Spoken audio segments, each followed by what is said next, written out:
In Matthew's gospel that we hear this morning, we encounter some of the most life-changing, world-changing wisdom that Jesus ever taught. But let's be honest, at first glance, this section of Matthew's gospel contains some of the hardest things that Jesus ever asked us to do. You were listening, I know, so I won't ask you a quiz. What did Jesus say this morning? He said, if someone strikes you on the right cheek, turn the other cheek. He says, if someone wants your tunic, that's your outer garment, then give them your cloak, that's your inner garment as well. He says, if someone asks you to carry something for a mile with them, go the extra mile. And then Jesus says, love your enemies. Pray for those who persecute you. Now, I've been a Catholic all my life. I've been sitting in the pews where you are since I was a little boy. I would hear this gospel passage every 3 years. It comes up every 3 years in a cycle of readings. And for the longest time, I sat where you are, and I concluded as I listened to today's gospel that Jesus was asking us to do the impossible. Turn the other cheek. Obviously, Jesus has not met the bully who terrorized me on the playground in my elementary school. He is going to hell, but he doesn't know it yet. Then Jesus says, love your enemies. Love your enemies? Obviously, Jesus has not met the people that I have to deal with. Jesus says, give to those who ask. Well, I guess in Galilee, they don't have people that we have here in Marin, who stand on street corners handing signs telling us that they need money for food. One day, I encountered a person like that at a corner here in Novato. And then I observed as they walked off the corner, around the corner, and got into a car more expensive than mine. That's not everybody, but I saw that. If Jesus is asking me to be generous, to be forgiving, to be prayerful, to be loving, then this is one of the hardest passages in the entire gospel.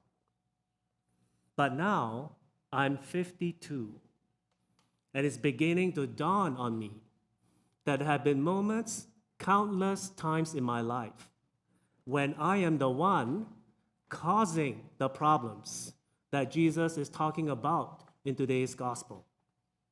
And it's not me having to respond the way that Jesus asked. In fact, it's the people around me who are having to treat me with the love and kindness that Jesus describes. I think back about situations in my life where my behavior was hurtful to other people, and I was too thick-skinned, thick-headed to realize that I was hurting someone. And what did they do? They turned the other cheek, even as I said things that were breaking their hearts.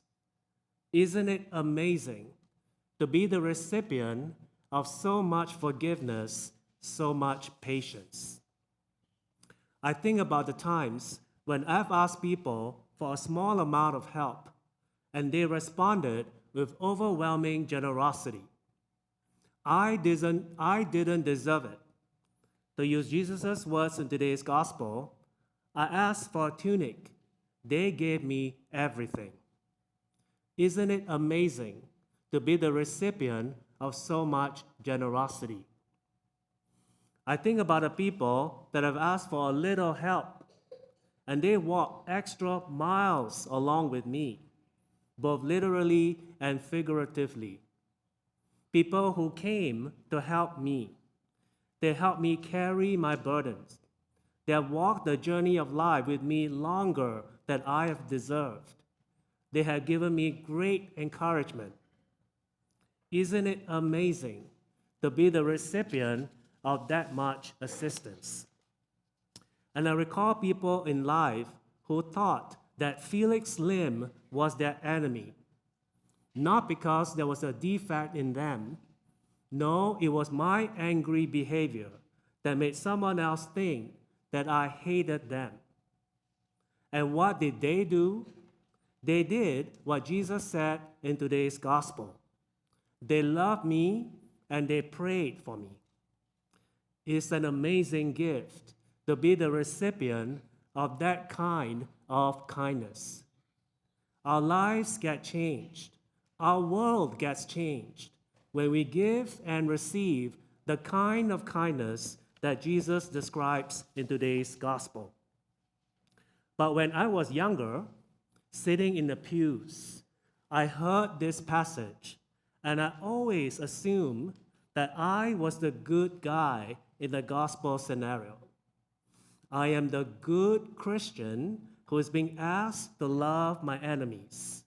I'm the good Christian who is being asked by Jesus to turn the other cheek.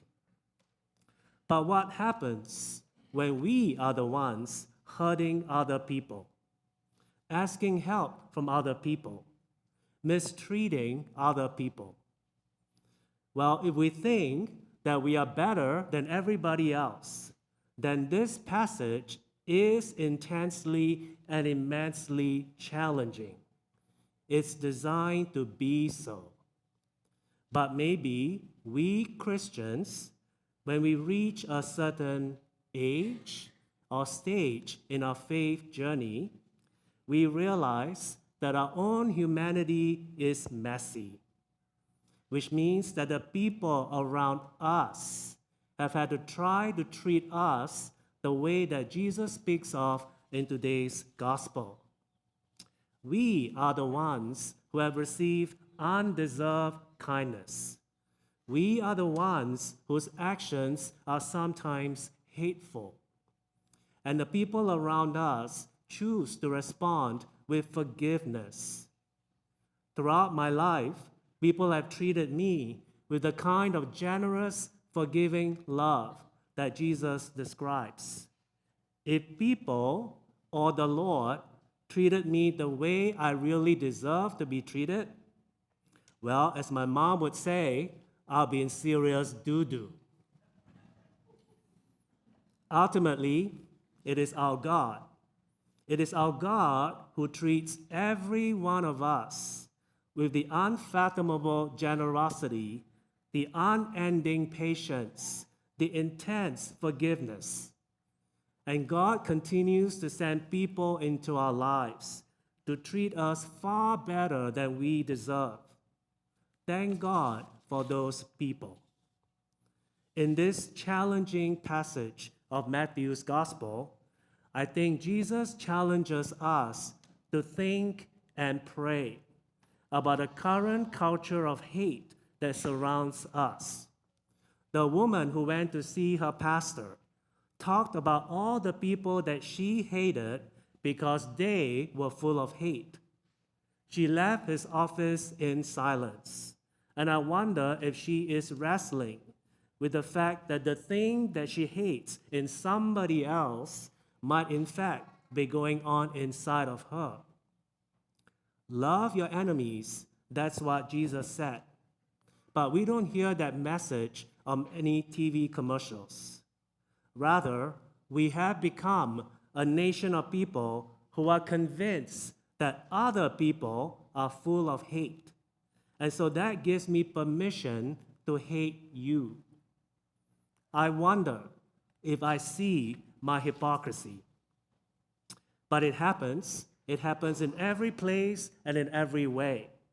The person who says that they love unborn children, yes, they are so full of love that they hate the local abortion doctor. That's how the pro-life person ends up sending death threats to the local clinic. But what would Jesus say? The conservative person who is convinced that liberals hate America. And since you hate America, now I have permission to hate you. But what would Jesus say?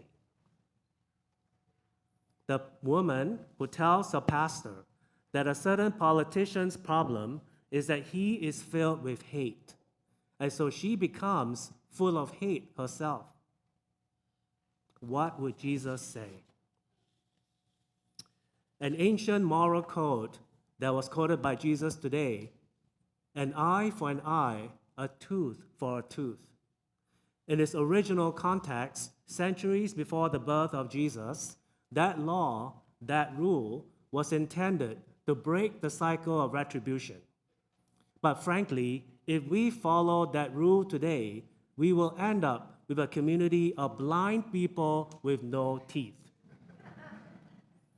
And so Jesus proposes a way of life rooted in the overwhelming generosity with which God loves us. God has forgiven me and you far more times than we know. And so, yes, we can learn how to turn the other cheek. God has given me and you more than we will ever deserve. And so, yes, we can learn to be generous. God has sent lots of people to walk the extra mile with me and with you, so that we can do that for each other. Jesus forgave. Listen to this. He forgave the soldiers who nailed him to the cross. And so, yes, it is possible to learn how to love your enemy and to pray for those who hurt you. It is possible to break the pattern of retribution. It is possible with God's help to overcome hate with the irresistible power of love. We can do this not because we are strong. We can do this because Jesus breathes and lives and loves in us.